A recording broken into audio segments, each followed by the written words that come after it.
Dnes si povieme jeden úžasný príbeh Fridy Kahlo. Lebo aj na čase si proste rozpovedať jej story. Mám k dispozícii túto knihu, z ktorej som čerpala, okrem iných zdrojov, z ktorých som čerpala. A mám pocit, že som žila s ňou v Mexiku. A je to príbeh odolnej ženy, ktorá všetko, čo zažila, pretavila do umenia. Ona neidealizovala to, čo tvorí. Ona tvorila to, čo zžila. A či to bolo bolestivé, či to bolo traumatické, či to bolo devastujúce, či sa na to ostatní nechceli pozerať. Ona sa na to pozrela a preto nám chcem tento príbeh rozpovedať. Pretože jej príbeh si zaslúži proste, aby sme o ňom vedeli, nielen o ostatných, aby sme vedeli.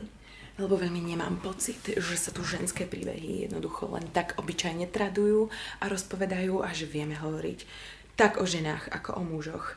A tým nemyslím nič proti mužom. Ak si to myslíš, pozri si hocikú moju tvorbu, kde velebím aj mužov, aj ženy. Ale toto tu je séria videí, kde chcem upriamiť pozornosť na her story. Takže Frida Kahlo žije v Mexiku, narodila sa v roku 1907, plávala, futbal hrala v wrestling, proste akčňačka, drzá, naozaj, sú o tom dochované spisy, proste bola z tých drzých, vieš, proste prehavených žien, vášnivých, študuje medicínu, má svojho frajera a všetko ide perfektne a jednoducho potom jeden deň, v roku 1925, keď má 18 rokov, je súčasťou autonehody. Do jej autobusu, v ktorom sa nachádza, narazí auto. A tento okamih je brutálne poznačí život, pretože od tohto momentu to, akým spôsobom je Frida doráňaná, znamená, že Frida bude celý svoj život v bolesti. V brutálnej fyzickej bolesti celý čas od toho momentu, odkedy má 18 rokov.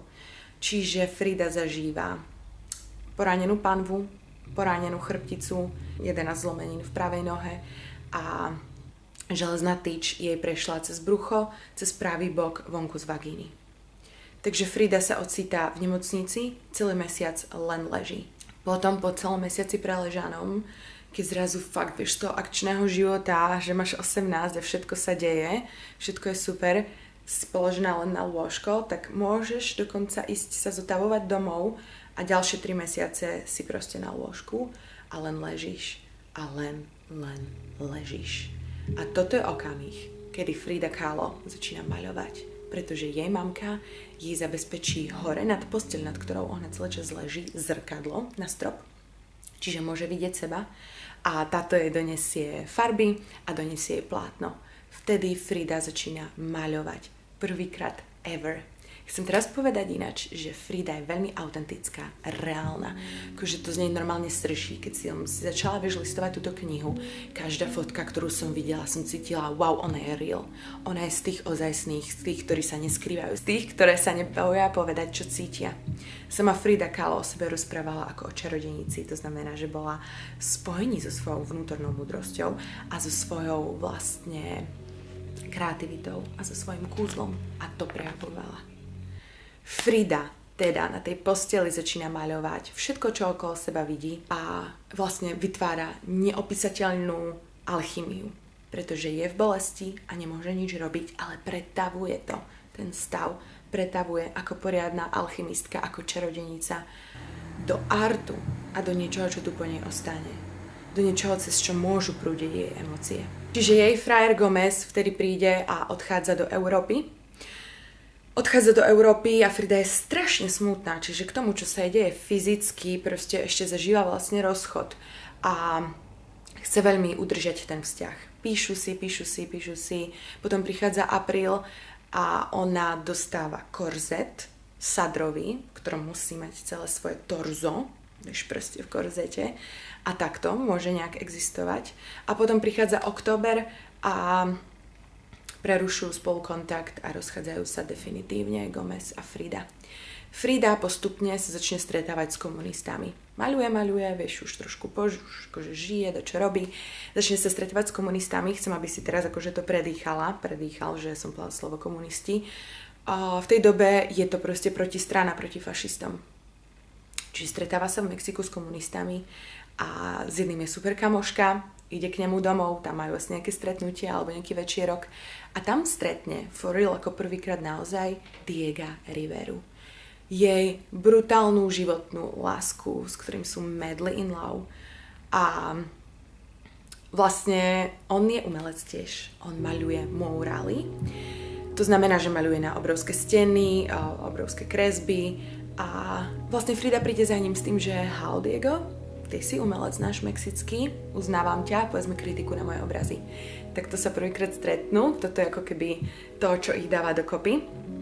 A zosobášia sa spolu, je medzi nimi obrovský vekový rozdiel. Ona má 22, on má 42 a sú spolu.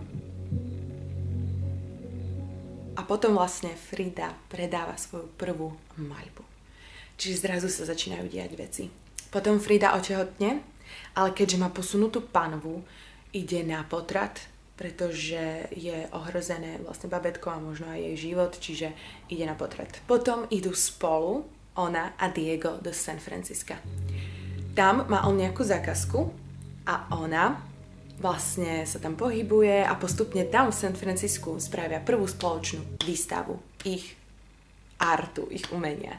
A potom spolu idú ďalej, idú spolu do New Yorku, kde on má ďalšiu zákazku a Frida chodí do tých múzeí v New Yorku, do tých galérií a necháva na seba pôsobiť umenie. V tej dobe je tam ovplyvnená surrealistami, aj keď ona netvorí zo svojich snov ako surrealisti, ona tvorí zo svojej reality, z toho, čo naozaj vidí.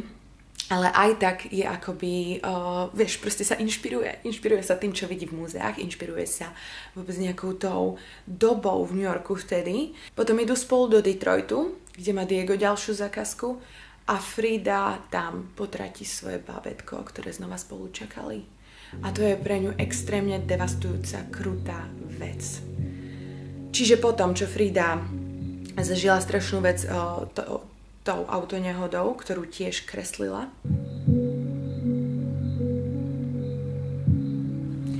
Tak teraz kreslí devastujúcu, zničujúcu, bolestivú vec a tou je jej potrat. Táto maľba sa volá Henry Ford Hospital. Ako vidíme, Frida leží na obrovskej posteli, tečie jej slza a z nej idú cez pupočné šnúry objekty, ktoré ju rania, ktoré ju bolia, že o ne prišla. Je tam jej panva, je tam jej potratené bábätko. Celkovo je tam aj kvietok, ktorý jej dal Diego, kým ju išiel pozrieť do nemocnice. Je tam aj nejaký ako neurčitý objekt, ktorý má reprezentovať chlad tej nemocnice a proste len bolesť. Toto je okamih, kedy jej zomiera aj jej mama. A Frida preto maľuje ďalšiu maľbu, kde môžeme vidieť, že rodí svoje mŕtve bábätko. A nad tou posteľou, na ktorej sa nachádza, je obraz jej mamy. Čiže vracajú sa spolu do Mexika s Diegom, kde sa začínajú spolu žiť v obrovskom funkcionalistickom dome. Každý má ako keby svoj priestor na tvorenie a ten dom je spojený zhora vlastne mostíkom, cez ktorý sa môžu, vieš, oni spolu stretnúť. Diego ju podvádza. Podvádzajú s hocikým. V tomto období ale príde a podvedie ju s jej sestrou Kristínou. A toto úplne zničí Fridu. Je extrémne proste v vlastne aj fyzickej, aj emočnej, mentálnej bolesti. Duševnej, zrejme jej duša aj plače a rozvedú sa. Frida ale neobviňuje jeho, len jeho, obviňuje aj samu seba. Je to vidieť v tých listoch, ktoré písala, ku ktorým som sa dostala. A teda opisuje to, že ona vedela, aký je Diego a zobrala si ho aj tak. Čiže v podstate reflektuje seba, prečo toto spravila, alebo prečo ju to teraz boli, keď vedela, aký on je. Čiže je veľmi emočne ako na tom vyššie a nezvaľuje to celé len na ňo, aj keď vlastne on je motherfucker, ale ide o to, že on ju stále podporuje v jej umení, neustále, je tam proste niečo také na Diegovie, keď je motherfucker, proste, že hovorí o Fride v miestnostiach, kde sa ona nenachádza. Túži, aby, a aj robí reálne akcie v živote, aby Frida bola zoznamená s inými umelcami, aby mala príležitosti, aby bola vystavená, proste velebí ju. Sú priatelia, sú spolupracovníci, sú allies a sú milenci. A potom vlastne na konci toho roka sa znova zosobášia. V roku 1936 sú spolu na protifašistickom pochode. Potom vlastne vystavuje Frida svoju ďalšiu maľbu a volá sa My Grandparents, My Parents and I. Potom do Mexika prichádza Andre Breton a chce sa spoznať s Fridou. Andre Breton je proste ako ešte žiarivé meno. On chce sa spoznať s Fridou a chce vidieť jej art. Prichádza aj s jeho manželkou a vlastne nasajú Fridu wow. A potom má výstavu, prvú svoju vlastnú solo výstavu Frida v New Yorku. Takže Frida ide do New Yorku. V roku 1938, keď má 32 rokov, vystavuje prvýkrát. A tam je medzi umelcami, tam vlastne prichádza na to, ako ju ostatní naozaj chcú a aká je talentovaná a že má ísť ďalej a má ďalej tvoriť takto. Čiže potom Frida odchádza do Paríža, kde vystavuje a kde vidia jej kresby umelci ako Picasso, Chagall, Mondrian, Duchamp, so všetkými týmito ľuďmi sa stretáva zrazu Frida a je veľmi nimi akože podporovaná. Oni je brutálne zdvíhajú sebavedomie. A v tom čase, keď je teraz takto Frida od Diega a preč z Mexika, má svoje vzťahy. Proste jednoducho, ona ako keby zrazu zaujala to stanovisko, fajn, aj keď sme spolu, ale viem, že Diego ma celý čas podvádza, čiže ja si budem robiť tiež svoje vzťahy a má vzťahy so ženami. Je otvorenou bisexuálkou, čiže užíva si Paríž, tam vystavuje. Potom je Frida, prvou latinsko-americkou umelkyňou, ktorá je vystavená v Louvre. A toto je maľba, je autoportrét The Frame, ktorý je tam vystavený. V roku 1940 v Mexiku sú vystavené jej dve Fridy. Toto je jeden z obrazov, ktorý Frida namaľovala po brutálnom heartbreaku, vieš, po tom, čo sa rozišla s Diegom, pretože keď Frida sa vráti z Paríža do Mexika, Diego jej navrhne rozvod, znova druhý, ona povie OK, súhlasí a tie dve Fridy vlastne ukazujú ju v dvoch stavoch a v oboch stavoch aj tak má odhalené, otvorené, devastované proste srdce. Ako keby, fúha, tu ma všetci vidíte, aká som proste bola tu podvedená takto, tu som doráňaná, je proste odhalená a v bolesti a kvapka tam krv na krásne biele šaty. A druhou kresbou bola maľba Fridy, tiež autoportrét, ako sedí v mužskom kostýme, obrovskom mužskom kostýme, ktorý je veľký, sedí na stoličke, kde si odstrihla vlasy, ktoré sú všade okolo nej a kde ako keby zároveň akože ukazuje silu, vieš, že fucking hell, ja môžem mať krátke vlasy, takto ma to boli, čo sa mi stalo Diego a viem, že Diego, čo som sa aj dočítala, mal na nej rád tie feminné prejavy a Frida si tu odstrihá vlasy aj v maskulínom proste mužskom kostýme práve ako revolta voči Diegovi. Čiže toto sú obrazy, ktoré sú ďalej ktoré ďalej, vieš, akože surové, ktoré ďalej ukazujú to, ako trpí. A nie, že len, že trpí, ale ukazujú to, čo sa jej naozaj deje, autenticky, nehrá to na niečo iné.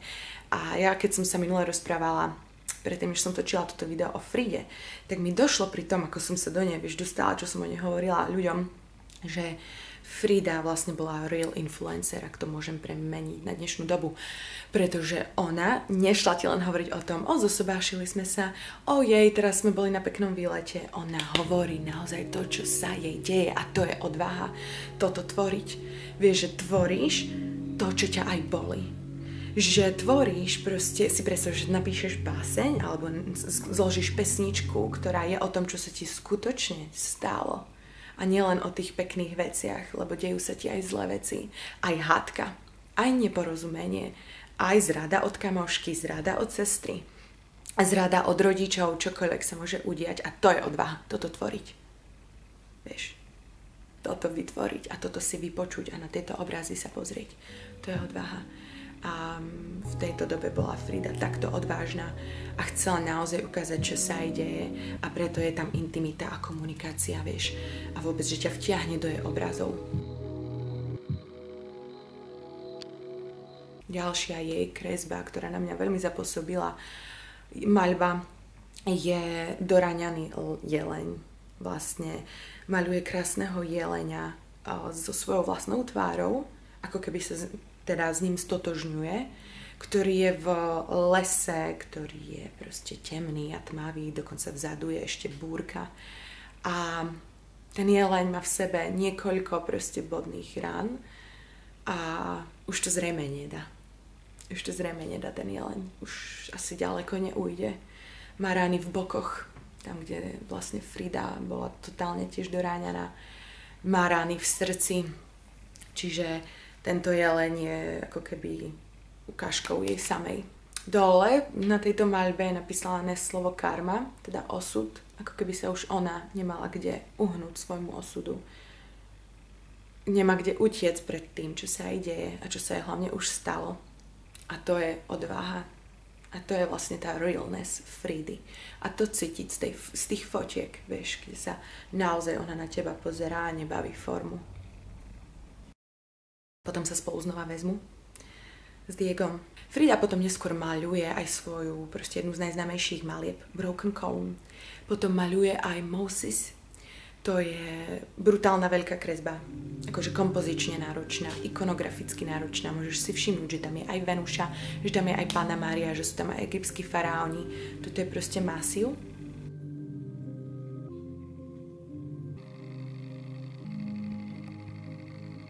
No ale chcem, aby si vedela, že počas toho všetkého, čo Frida zažíva, je stále v bolesti a stále, aj keď bola v Paríži, aj keď bola v New Yorku, aj všade inde, ona navštevuje špecialistov a doktorov a stále ide proste na operácie. Vieš, namaľuje jelenia, ide na operáciu, namaľuje ďalšiu vec a ide za nejakým špecialistom a tie operácie jej chrbtice sa nikdy nedaria. A má amputované prsty na nohe. A stále proste je tam prítomná tá bolesť v jej živote, fyzická a zároveň tá emočná. Aby som podporila naozaj to, čo hovorím o tej realite. Frida Kahlo má kamušku, Dorothy Hale, ktorá spácha samovraždu tým, že zoskočí z okna. A Frida ju pozná a poznajú ju aj iní ľudia. Dorothy Hale, ktorá zoskočila z okna, má proste rôznych známych, bohatých a keďže jej zomrel muž už skôr, tak iba tí bohatí známi ju vlastne ešte nejak financujú a nejak ju akože držia nad vodou. A zoskočí z okna v New Yorku. Potom príde šéfredaktorka Vanity Fair, celkom ako modného časopisu už v tej dobe. A pozná Fridu, má rada Fridu a Fridine obrazy. A poznala Dorothy Hale, čiže šéfredaktorka Claire z Vanity Fair. Povie Fride, Frida, zobrala nám kamoška, počuj, poď a nakresli obraz. Nakresli portrét našej Dorothy Hale. Na čo Frida povie, jasan, poprosí si $400, dostaneš $400 a Frida nakreslí túto maľbu. A Claire z Vanity Fair skoro odpadla, keď to videla, pretože čakala, že dostane, doslova ako sú vyjadrenia Claire ešte doteraz zachované, že normálne keď otvorila, skoro fakt odpadla, skoro úplne dostala masaker, ránu do tela, že čo sa to deje, čo to vidí pred sebou, čo to má byť za ozajstnosť, čo toto je za opovážlivosť, možno drzosť, vieš, Frida je proste kruto drzá, ale proste ide si svoje, skutočné svoje ja prejavuje a Frida proste nešla namaľovať, akože svoju kamošku Dorothy, o ktorej vedela, že trpí s preloženými nožkami a usmiatú naklonenú tvár. Nešla nakresliť takýto portrét. A presne takýto portrét chcela Claire. Chcela portrét jej kamarátky, ktorý by mohli ľudia si vystaviť, tykať v podstate nad kozub doma, vieš, v obývačke. A z toho Claire takmer naozaj skoro zničila hneď ten obraz, keď ho videla. Len priatelia, ktorí boli pri nej, jej to vyhovorili. Frida proste maľuje svoju kamarátku Dorothy doslova pri samovražde. Na tomto obraze je znázornená aj hore, na balkóne, potom ako letí dole a potom ako pristála úplne dole na zemi a zomrela. Čiže Frida nechce kresliť pekný obrázok a chce proste, aby ešte aj jej kamoška, ktorú mala rada, bola znázornená v tom, čo zažívala. Nie v nejakej idealistickej predstave pre bohatých. V 53. má svoju vlastnú výstavu v Mexiku a toto je rok, kedy sa vlastne stane to, že Frida je vystavená svojmu najväčšiemu strachu a teda tomu, že vlastne amputujú celú pravú nohu. Zároveň tento rok je rokom, kedy ženy budú môcť začať voliť v Mexiku. Dostanú volebné právo. O rok na to vlastne priznáva Frida Kahlo, že túži spáchať samovraždu. To je už čas, kedy je celý rok len v nemocnici. A chystajú ju na tú operáciu a je vlastne devastovaná. Dobre, tak teraz sa vráťme naspäť do toho okamihu, kedy Frida sa dozvedela o tom, že jej amputujú nohu. Sme v 53. 54. roku a píše vlastne list, brutálny list Diegovi na rozlúčku. A celý tento list ti teraz chcem prečítať, lebo je to masaker. A vlastne ja som si uvedomila, že cez niečo také osobné ako listy vieme najlepšie precítiť vôbec iného človeka. My dear Diego, I am writing this letter from a hospital room before I am admitted into the operating theater. They want me to hurry, but I am determined to finish writing first, as I don't want to leave anything unfinished. Especially now that I know what they are up to. They want to hurt my pride by cutting a leg off. When they told me it would be necessary to amputate, the news didn't affect me the way everybody expected. No, I was already maimed woman when I lost you again, for the umpteenth time maybe, and still I survived. I'm not afraid of pain and you know it. It is almost inherent to my being. Although I confess that I suffered and a great deal when you cheated on me, every time you did it. Not just with my sister, but with so many other women. How did they let themselves be fooled by you? You believe I was furious about Christina, but today I confess that it wasn't because of her. It was because of me and you. First of all because of me, since I have never been able to understand what you looked and look for, what they give you that I couldn't. Let's not fool ourselves, Diego. I gave you everything that is humanly possible to offer, and we both know that. But still, how the hell do you manage to seduce so many women when you are such an ugly son of a bitch? The reason why I'm writing is not to accuse you of anything more than we have already accused each other of in this, and however many more bloody lives. It's because I am having a leg cut off. Damn thing, it got what it wanted in the end. I told you I have counted myself as incomplete for a long time, but why the fuck does everybody else need to know about it too? Now my fragmentation will be obvious for everyone to see, for you to see. That's why I'm telling you before you hear it on the grapevine. Forgive my not going to your house to say this in person, but given the circumstances and my condition, I'm not allowed to leave the room, not even to use the bathroom. It's not my intention to make you or anyone else feel pity, and I don't want you to feel guilty. I am writing to let you know I am releasing you. I am amputating you. Be happy and never seek me again. I don't want to hear from you. I don't want you to hear from me. If there is anything I would enjoy before I die, it would be not having to see your fucking horrible bastard face wandering around my garden. That is all. I can now go to be chopped up in peace. Goodbye from somebody who is crazy and vehemently in love with you. Your Frida. Toto tu mu napísala na rozlúčku pred amputáciou. A potom po amputácii Diego neopustil jej posteľ nikdy. Bol pri nej do konca jej života.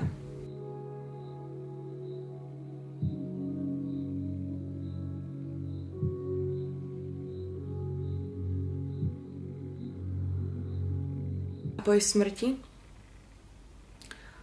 jej dom, v podstate ich dom, ktorý spolu obývali, ale jej dom Casa Azul, ktorý je v Mexiku, tak dal ako Mexiku, ako múzeum. Kebyže ideš do Mexika, je tam to múzeum, ten celý jej dom, jej art, veci, ktoré tam nechala, sú tam. Frida bola kompletne originálna, tvoriac to, čo žije. Nerozlučne prepojená so svojím umením. A vlastne vložená do toho, čo tvorí. A preto je jej story hodná toho, aby sme ju ďalej rozpovedali a aby sme vôbec o nej vedeli. Nechaj sa tým inšpirovať.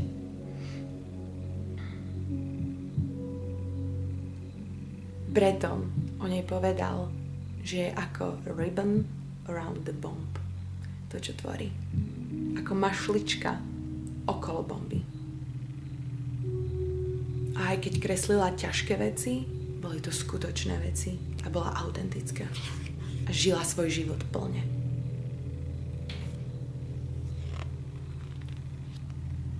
Vedela obsiahnuť emócie, či ich písala, či ich proste kreslila. Bola živá. Ako keby nájdi tú svoju bolesť a pretav ju na papier. Pretav ju do varenia, do hačkovania, do čohokoľvek, čo tvoríš. Takže ja ti ďakujem za pozornosť a uvidíme sa znova na budúce. Ahoj.